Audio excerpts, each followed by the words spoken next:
Həmin dövrdə Azərbaycanda ərəb hökmranlığına qarşı mübarizə son dərəcə güclənmişdi. Xalqın bərabərliyinə çalışan və el arasında pərəstiş qazanan Xürrəmilər üsyana rəhbərlik edirdilər. 816-cı ildə Cənubi Azərbaycanın Bilalabad şəhərindən çıxmış Babək bu mübarizənin başında durdu. Babək hərəkatı Azərbaycan xalqının qəhrəmanlıq səhifəsidir.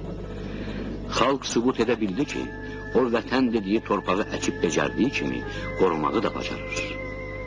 Xürrəmilər xilafətin 6 nəhəng ordusunu darmadağın etdilər. 9-cu əsrin 30-cu illərində bütün Azərbaycan üsyançıların əlində idi. Ərəb tarixçisi Əl-Məsudi yazır. Babək hərəkatı görünməmiş vüsət aldı. Onun nüfuzu çox böyük idi.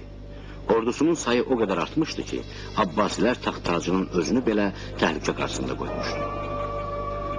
Fəqət bütün hərbi qüvvələrini səfərbərliyə alan nəhəng imperiya üsyanı yatırmağa özündə güc tapa bildi. Babək 838-ci ildə yanvarın 4-də edam olundu. Bununla belə Xürrəmilər hərəkatı işğal olunmuş torpaqlarda xilafətin hakimiyyətini sarsıtdı və 9-cu əsrin sonluğunda Azərbaycanda müstəqil feodal dövlət yarandı. Bu qala divarları qanlı döyüşlərin şahidi olmuşdu. Bəlkə də elə Babəkin son sığınacaq yeri də bu qala olmuşdu. Deyilənlərə görə, o, ərəblər tərəfindən Şimali Azərbaycandakı qalalardan birində ələ keçmişdi.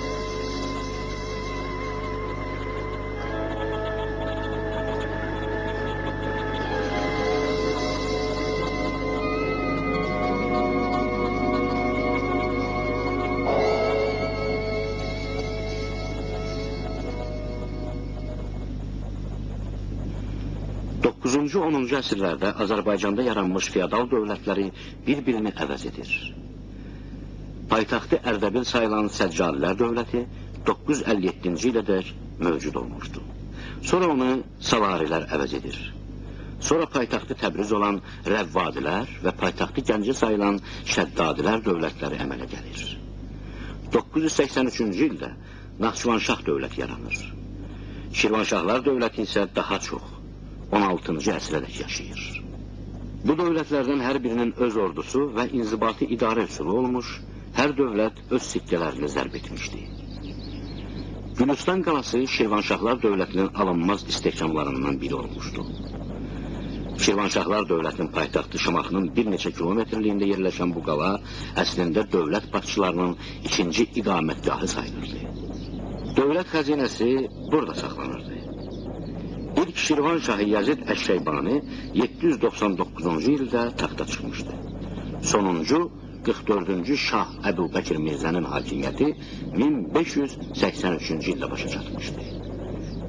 Şirvanşahlar dövləti 700 il yaşadı. Orta əsrlərin amansız müharibələrində Şirvan hökümdarları öz dövlətlərini qoruya bildilər.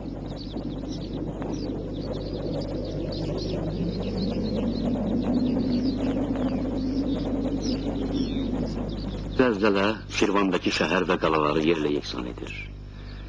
Ancaq Şirvanlılar onu yenidən ucaldır. Öz dövlətlərini bütün bəlalardan müdafiə edirdilər. Onlar Bakını ikinci paytaxta və Azərbaycanın ən gözəl şəhərlərindən birinə çevirdilər. Şirvanlılar uzaq və güclü dövlətlərə xərac verməklə onların hədəsindən uzaq olurdular. Yeri gəldikdə qonşu dövlətlərlə vuruşur, daha sonra barışır, doğmalaşır və yenidən vuruşurdular. Vətənin məhv olmaq təhlükəsi gələndə isə cəsarətlə ölüm-dirim savaşına dururdular. Qərinələr əsrlər ötdükcə Səlcuqların, Xulaqilərin, Teymurilərin qüdrətli dövlətləri yer üzündən silinib gedirdilər. Şirvanşahlar isə öz ömrünü davam etdirirdi.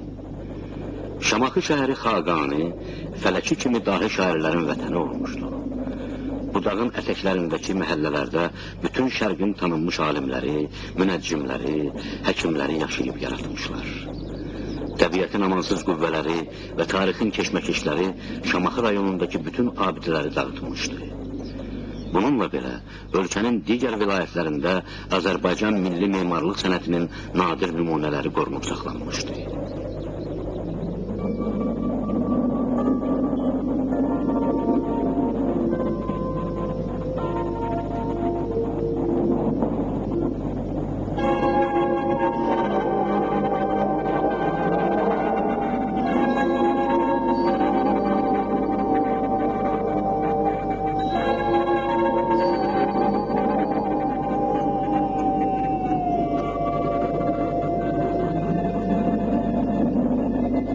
Azərbaycanın qədim şəhərlərindən olan Naxçıvanın qala divarlarından yalnız bu gördüklərimiz qalmışdı. Naxçıvan, müxtəlif dövrlərdə Azərbaycanın qədim dövlətləri, Naxçıvan şahın, eldəgizlərin paytaxtı olmuşdu. 1255-ci ildə Naxçıvana gəlmiş Fransalı rahib Gilem de Rubruk yazır ki, Monqolistana səyahətdən qaydarkən Nakus, Naxçıvan şəhərinə gəlib çıxır.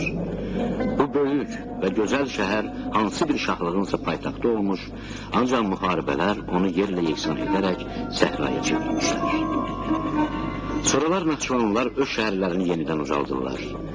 Yeni şəhər daha böyük və gözəl idi. 17-ci əsrdə Naxçıvanda olmuş türk səyyahı Övliya Çələbi yazır ki, o şəhərdə 100 məscid, 33 minarə, 20 karvansaray, 1000 meyxanə, onlarla hamam görmüşdü. Onlardan bizə yalnız 2 məqbərə gəlib çatmışdı.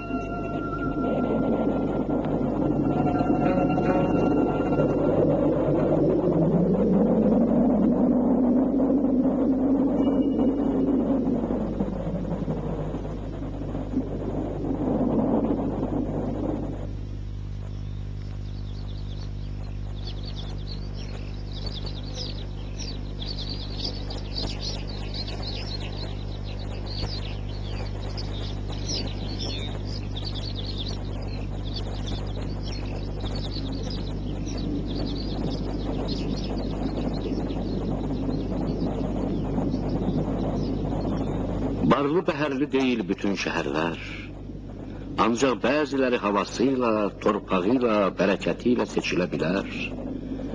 Gəncə də Arranda bir xəzinədir. Həmdullah Qəzvini bu misraları orta əsrlərdə Azərbaycanın ən böyük şəhərlərindən olan Gəncəyə həsr etmişdi. 12-13-cü əsrlərdə Gəncə yalnız Azərbaycanda yox, eləcə də dünyada ən iri şəhərlərdən olmuşdu.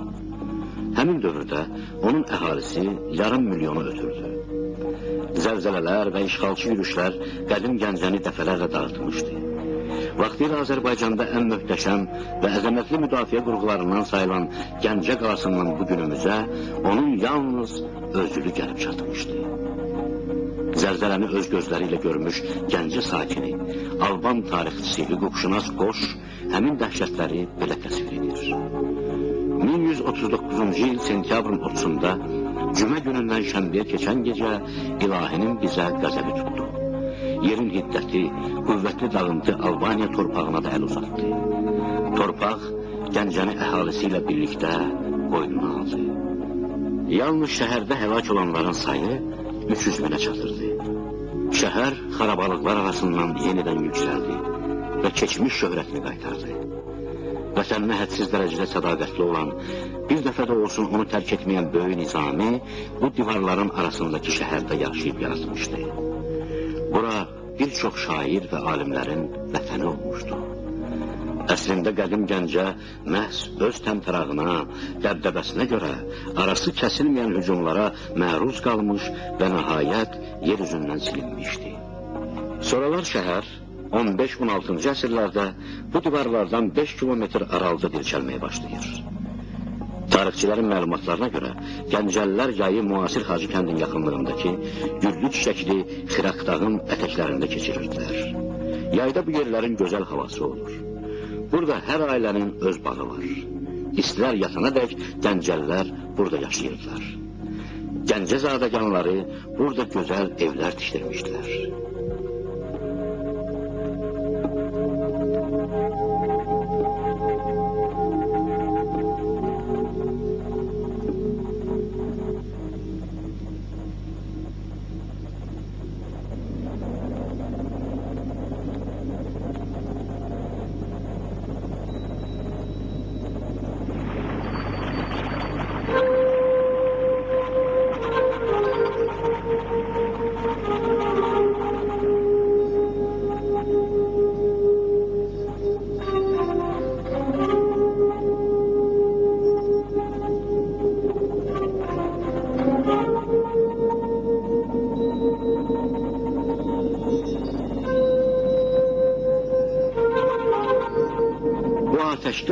Zaqatala rayonundakı Xəngəldağda yerləşir.